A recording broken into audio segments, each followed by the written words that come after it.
Welcome back to another video. I am making my second sketchbook tour, I think my third sketchbook tour on this channel, and this is sketchbook number 7 for me. The reason I look like shit is because I have just finished a studying marathon because it's exam season, and filming the sketchbook tour is my break in the middle of my all-nighter. It is currently it's 12:30 a.m. and I plan on just not sleeping, but I've been studying all this time, so this is going to be my break, and I will show you the sketchbook we will be touring today. This is a moleskine medium, and to those uninitiated, this is what a moleskine large looks like. So if you are ordering moleskines online, and you should only ever buy them online because they're up to like £10 more expensive in bookstores, just keep that size difference in mind, because I did not know this when I was ordering my second moleskine. I thought it would be the same size as this, but it ended up being a happy accident because I actually really enjoyed working on this one. I did not regret it one bit, but just so you know. And the really big moleskines, like the ones that are like A4 size, I'm not sure what they're called. Maybe they're called extra large, but this is a large and this is a medium, and the small ones are like the pocket sized ones. So I've already actually moved, because I finished this a while ago. I just haven't done the tour until now. I've already moved on to my next sketchbook. Even though I absolutely love working with moleskines, I thought maybe let's not have 3 moleskines in a row.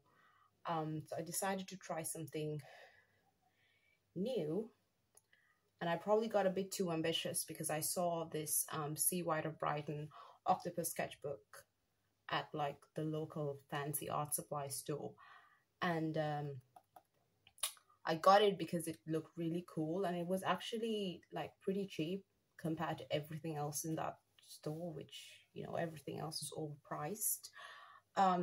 So I had good reasons to get it. I felt like trying something new, but I regret it immensely, because that is a really difficult sketchbook to fill up. Now, if you are a serious artist, and especially if you love doing like landscape paintings and like, you know, big paintings of like scenery and stuff, that's a really good sketchbook to have. But if you are somebody whose sketchbook is mostly just scribbles and it's just whatever, you just vomit drawings onto a page, I would not recommend this, because it's a mess. And also it requires having, this is sketchbook number 8 that I've started.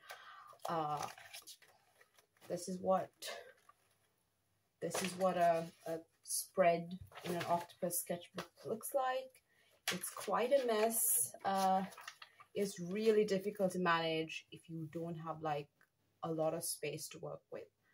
And my student accommodation room desk, first of all, it's always cluttered because it's always full of my studying materials. And second of all, it's not a very big desk to begin with. So I have really struggled to fill this. Even though, you know, I feel like it has a lot fewer pages than either of my moleskines or any of my previous sketchbooks for that matter. But that's something to consider. Like, if you are a serious artist and you have the ability to plan your drawings and your paintings in advance, plus you have a lot of space to work with, I would highly recommend this, because it is a really fun layout. But if you're like me, and you see what I mean by like me when I do this sketchbook tour, because you're gonna see what my sketchbook looks like. And if you're like me, I really would not recommend getting one of these. But I will finish this. It's taking me a lot more time than any of my other sketchbooks because it's so complicated to figure out. It doesn't lie flat. You need a whole surface, which I don't have. But I will eventually be doing a tour of this when I finish it. That's going to be my next sketchbook tour. So let's just move on. Before let me just show off how thick this moleskine has gotten. I think it's my thickest one so far because it's actually thicker than, you know, the bigger moleskine. I don't know if it gets captured on camera, like just how thick and bulky this is. Like it's kind of falling apart, but that's how I like my sketchbooks. So we're gonna be touring this today, and I'm really sorry for the long intro. I don't plan my videos. Let's do this. So to start off this sketchbook tour, first of all, the page of stickers. I decided with this sketchbook I wasn't going to buy any new stickers because that's expensive, and also I wanted to see what I could do. So that's one of my own drawings. These are a bunch of stickers that I already had. This is something that fell into my hands with like a food order, and you know, they're just labels from things. So that's the cover of my sketchbook. I've written my name and everything on the so that's page 1. Maybe I should zoom out a little bit.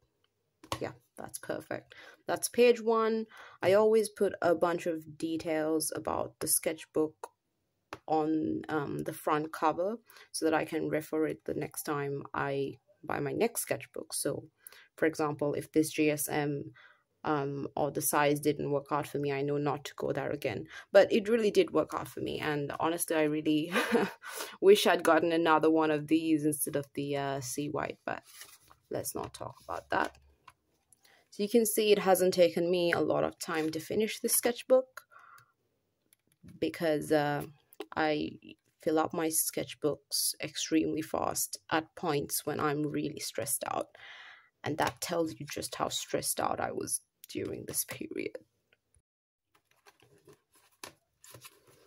The first 2 pages are they're just doodles. I always draw Utah and Rika in every single sketchbook that I get.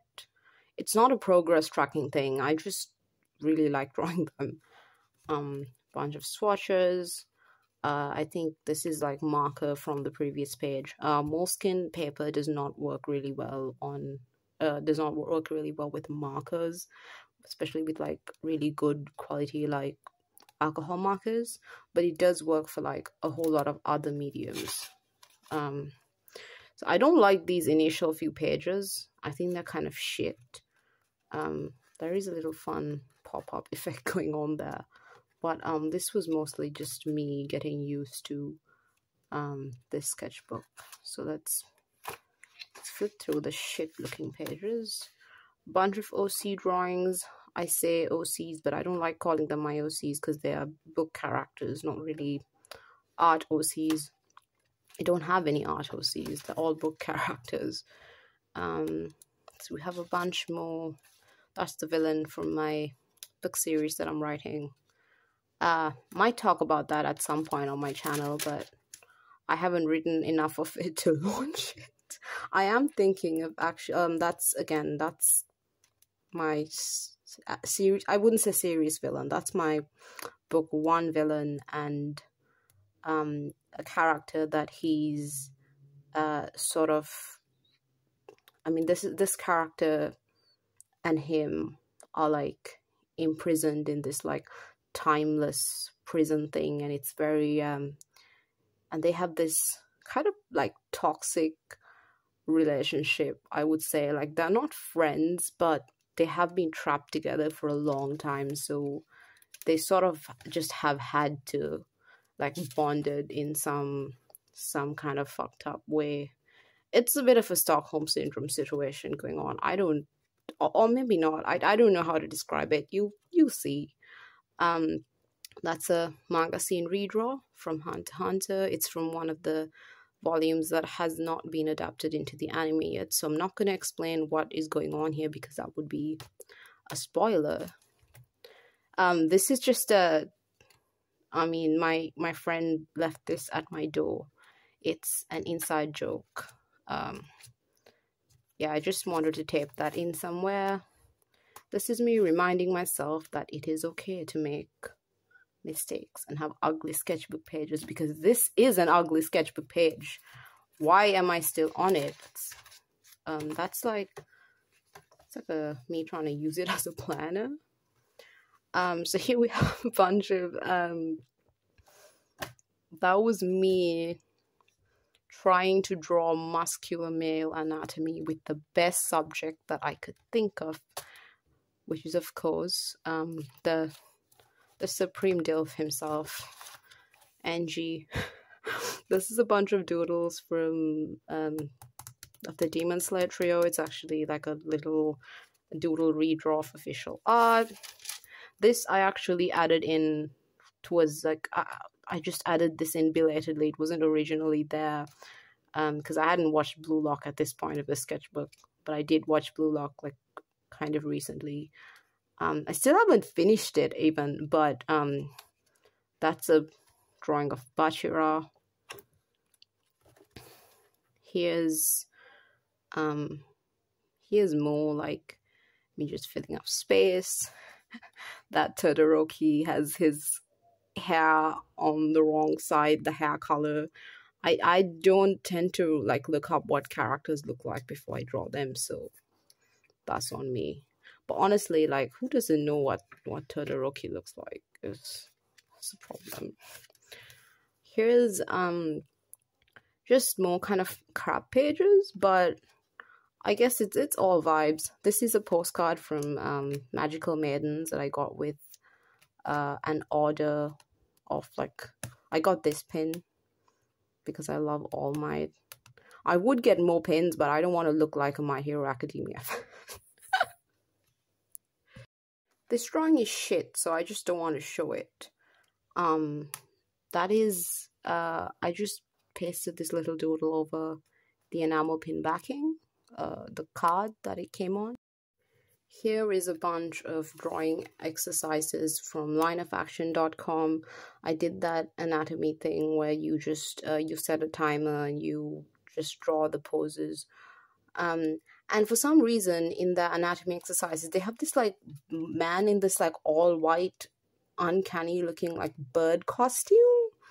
It really took me by surprise when I first saw it. I was like, what is that doing in here? It's just casually sprinkled in along with the other like perfectly normal human models. I actually did a lot more of these. I just did them on like another junk sketchbook because I didn't want to waste too much space on my sketchbook with this drawing exercise that wasn't even going well, frankly, because I know you're not supposed to care too much about what your sketchbook looks like, but I care a bit too much. This was my idea behind this little booklet, was as like an art style tracker to refer back to this at some point in the future just to see how my art style has evolved. So we have a bunch of like screen redraws and just random doodles. Yeah, and I think this is like, this contributes a lot of thickness to the sketchbook because it's made out of like really thick paper. That's another belated addition. That's another Bashira from Blue Lock. I cannot for the life of me remember the names of more than 2 Blue Lock characters. I only remember Bashira and Isagi's names. And I refer to the rest of the cast by the names of the other anime characters they look like. Like the guy with red hair, like he kind of looks like Angel Devil. So in my head, I've just been calling him Angel Devil. And there's the guy with orange hair. He looks like Ichigo from Bleach. So I've been calling him Ichigo. And then there is that guy who looks exactly like Bakugo, and I've been calling him Bakugo. I can't remember their names. So apologies to any like serious Blue Lock fans out there for that offense. This was me keeping track of where I am in the Hunter x Hunter manga. I'm reading the Succession War arc right now, and I just drew these, so just directly with pen, because when I draw with pencil it just looks bad. So I can actually start collecting the volumes of Hunter x Hunter from like after the manga ends, and like I love these so much. So I think this was the I couldn't get my hands on volume 32, but I been collecting them. It's like I just love these. Look at them. Look how good they look. This is like the first manga that I've ever like bought physical copies of, and that's because, you know, I would love to own physical copies of a lot of different mangas. It's just an expensive affair. So where is that? I really like Pariston. I used to hate Jing. Like, I used to just think he was an ass and I just didn't like him. But he grew on me. Like, I can't hate him because he's funny. And I love Pariston. I didn't expect to like Cheadle so much because I did not like her in the anime. But I don't know why. Just very soon after I started reading the manga, she just grew on me. And like, now I really like her. Like, I'm a hardcore Cheadle supporter. And then there is this motherfucker. I swear, like, Hunter x Hunter so far up to this point has had like really likable villains. Like, even if you don't like, you know, even if you don't like one of the villains, one of the major villains so far, there's like always something redeeming about them, like personality wise, right? Because all of them are really like interesting characters in their own right, and they all, most importantly, like have their own fan base, because there is something about them that, you know, draws people in.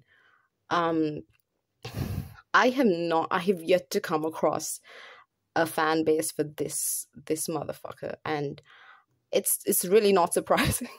It is really not surprising. But I don't know, I've sort of only just met him.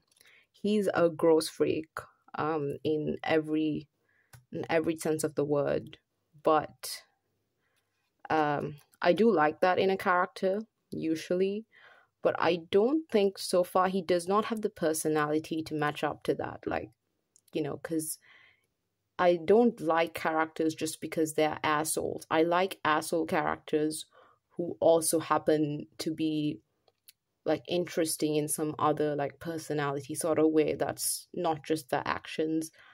But the only personality so far I've seen of this guy is like ambition and like just being pure evil, and that has its own appeal. I'm really sorry for this side rant, by the way. You can fast forward through this if you don't give a shit. Yeah, that has its own appeal, just being like pure evil kind of for the sake of it. And that, I feel like that makes the stakes more dangerous. That makes him that makes him like really exciting as a villain. But you know, as far as like those villain characters that have their own like, you know, dedicated little cult followings, I don't think he has it in him. I don't think he has what it takes. So this is just a little handout from a vintage shop that I visited. That is an attempt at like some gouache flowers, but you can tell that I barely you can tell that it was shit. This is me following a drawing tutorial. I really recommend this YouTube channel for their anatomy tutorial. Excuse me. I really recommend this channel for their anatomy tutorials. Top notch, honestly. This is Hawks in his hospital fit. I just thought it was really funny. I thought it would be really funny to just draw him in his hospital fit. These are some new pens I got. I mean, testing them out. These are like knockoff microns from like some other brand, but they are so good. And ever since I discovered them, I have not gone back to using microns because they are cheap and they work really well, if not just as well. They're a fraction of the cost. So I'm not going back to microns after that. Little doodle of Mitsuri that I really like. A bunch of just like this whole spread is garbage. Some Doma drawings. This was based on a fic I read. It was really, really cute. I drew a band AU at some point in my, like, a top 3 band AU at, like, in one of my previous sketchbooks. I did 2 on this channel. So that was just a callback to that. This was me trying to vaguely follow some of the tutorials in this book that I got, which is about drawing buildings and sceneries, buildings and cities. I have not comprehensively followed the entire book of tutorials. I just sort of flipped through the pages and tried things out. But from what I can tell, it is a really good book. And I'm going to try it seriously one day. I swear there was something sticking out. Oh wait, this is the part that's sticking out. Yeah, that's a Pacific Rim AU, because I really like Pacific Rim. I really like tossing, like, other characters from other shows into the Pacific Rim setting. Like, I just think that's such a vibe. This is Hanji. The background is acrylic. This is acrylic as well, like Titans. And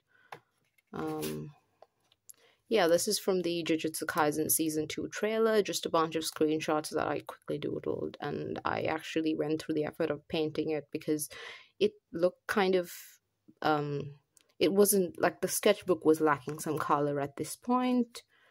I think the drawing under that is garbage, so maybe not show it. I tried my best to cut this out. You can see that I did not do the neatest job. If you're wondering what I used here, it's actually fabric paint. Fabric paint has, like, such an interesting texture on regular paper. And it depends on, like, what brand of fabric paint it is too. I just really like that. This is when I started watching Demon Slayer Season 3, which is, of course, still airing. I tried to draw Upper Moon 1. I knew from the start that I was not going to be able to draw this. I knew from the start I was not going to succeed at that. But I just wanted to give it a go, and it did turn out just like I thought it would. Bunch of drawings of Meruem, whom I love, as I was stating before. The main villains of Hunter x Hunter, they're so good. These are, I went on a trip to Eastbourne with some friends, and my boots just broke, like the sole just came clean off because of just walking on the really rough pebbled beach. So I needed to buy new boots, and it cost me a lot of money, so I pasted the receipt in my sketchbook. This is a label from these fancy macarons from London. These are, once again, these are my book characters making an appearance. You can pause and read that if you'd like. That's, again, once more, just stuff about my characters. That's some Hunter x Hunter drawings. It's Kite, Hisoka, Illumi. They're just doodles. I really like drawing Skeptic because he's just really funny. I just think his character design looks so goofy, so I really enjoy drawing him. At this point in the sketchbook, I was like, hold up, let's take account of just how many times I have drawn, like, the different interests I'm into, just to keep a tally of it. I did not count very accurately, but this is what the divide is like. LOA is like the abbreviation for my book series' name. So I've only drawn my own OCs like that many number of times, but I've drawn random OCs and Hunter x Hunter characters way more than that. So at this point, I was still watching Chainsaw Man. I hadn't started Blue Lock yet. I still have not finished season 6 of MHA, and I really want to watch these two at some point, but that'll have to be after my exams. Here's a bunch more. Just I wanted to follow some references that had two people in it. They didn't turn out very great. I attempted like the underpainting thing here. It did not work out. Some doodles of Kite and Pito because I love them. I feel like maybe in like another universe they could have had such a goofy dynamic. Like Pito is such an annoying cat creature. I love them for it. But I feel like that alongside Kite's personality just would have been hilarious. That's more Kite and Pito. I'm kind of obsessed with them. I just really, really like both of these characters, like separately and as a set. These were a bunch of Instagram drawing requests from my friends. That is Sephiroth holding a kitten. I have never played Final Fantasy. I think is he from Final? I don't even know what game he's from, but I have never played it. So Sephiroth holding a kitten. That is supposed to be Itachi, I think. These are just feet. The drawing requests from Instagram continue. I was asked to draw Wolfgang with puppy ears and a tail, and I did not know how to do that. Bunch of drawings of All Might because I love him, and more drawings of Wolfgang, which it was really surprising to me that Wolfgang did not translate really well to my style. I thought he would be an easier character to draw. This is Puff from the Royal Guard in Hunter x Hunter. You can tell that I like Hunter x Hunter a lot. This was after I watched Chainsaw Man, and I wanted to redraw a couple of scenes. Yeah, they didn't turn out very good, but I wasn't bothered. I just wanted to sketch them in pencil. I have a whole video on my channel where I drew this page and spoke about like my thoughts on Chainsaw Man. So you can go watch that if you want to. More random sketches. To absolutely nobody's fucking surprise, I love Makima.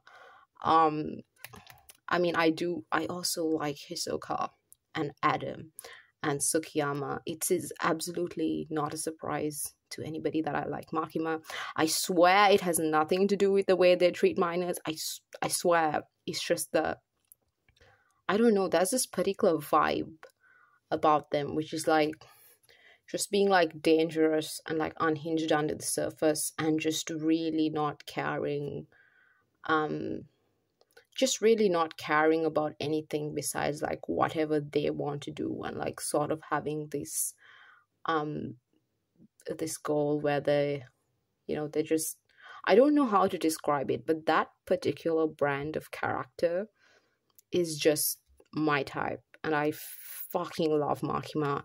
I want more female characters like Makima. Really, seriously, like when I was like super obsessed with Hisoka, and not that I'm not still, but like I really, really wanted like a female version of that. I thought it would be so sick to have a female version of that. And while Makima is not quite that, she's in a whole different like class of her own, even though there are similarities. I was really pumped. I love her, and I end up drawing her a lot in later sketchbooks, in my next sketchbook. This is I'm not going to comment on this one. If you know, you know. And I also drew Vash from Trigun Stampede. I do not know anything about this character besides the thirsty things people say on Twitter about him, but he's such a drawable character, and I really just had to draw him. And the only reason pretty much that I want to watch Trigun Stampede in the first place is because I really like the character designs. I think they look so cool. Bunch of sketches that I did with a blunt fine liner. These are the characters are just commenting on my anatomy skills, and yeah. These are some doodles I did in bed. Power, Makima, Mitsuri, female characters that I really, really like. I fucking love Mitsuri. It's honestly like, why doesn't she show up more in my sketchbooks? I need to, maybe because I'm not very good at drawing her. This, despite being like one of my last pages, I think my last page, this is my favorite page in my entire sketchbook so far. Not just because it's just Makima and nothing else. I just really like how it looks. So this was me overthinking what sketchbook to get next. I tested out some paper that I had in older unused sketchbooks to see whether I would like cartridge paper and the particular GSM. I just tested it to compare it with the moleskine. And I found out that I don't really like cartridge paper, and I resolved not to get a sketchbook with cartridge paper, but my sea white octopus is cartridge paper. Yeah, I sort of regret that too now.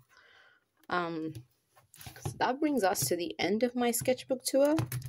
I hope you enjoyed that sketchbook tour, and I will see you again in the next one. Given that I'm probably not going to finish the sea white for quite some time, my next video on this channel will probably be some drawing video, or yeah, it'll probably be some drawing video and not a sketchbook tour. But I really hope you enjoyed that, and oh, what is this sticking out? I'll see you next time. Please leave a like, leave a comment. I love to receive comments. Yeah, please leave a like and a comment, and maybe subscribe if you like my art or my art style. So for the end of this video, I'm gonna show you a little something which is actually my junk sketchbook. So I'm gonna show you a couple of pages of my junk sketchbook to see to show you, like, you know, what a sketchbook of mine looks like when I feel like I have complete freedom to just do whatever I want. I mean, that is pretty much how I treat all my sketchbooks, especially this one, as you can just see by the amount of drawings that are just simping for certain characters. But you know, just to give you an idea of just how liberating it is to have a separate designated junk sketchbook where you're not even worried about covering up ugly drawings, because it doesn't matter, because that's the purpose of the sketchbook. That is my junk sketchbook. It is a Talon's Art Creation one, which I was recommended instead of moleskine as like a cheaper alternative, but honestly, I don't think the two are comparable. I really like the paper in this and the paper quality, but you don't feel the same. And also this doesn't really lie flat like the moleskine does. So quick little tour of my junk sketchbook. You can see all the drawings in it are junk and ass and garbage, and that is sort of the point. So thank you so much for being here throughout the end of this video, and I will see you next time.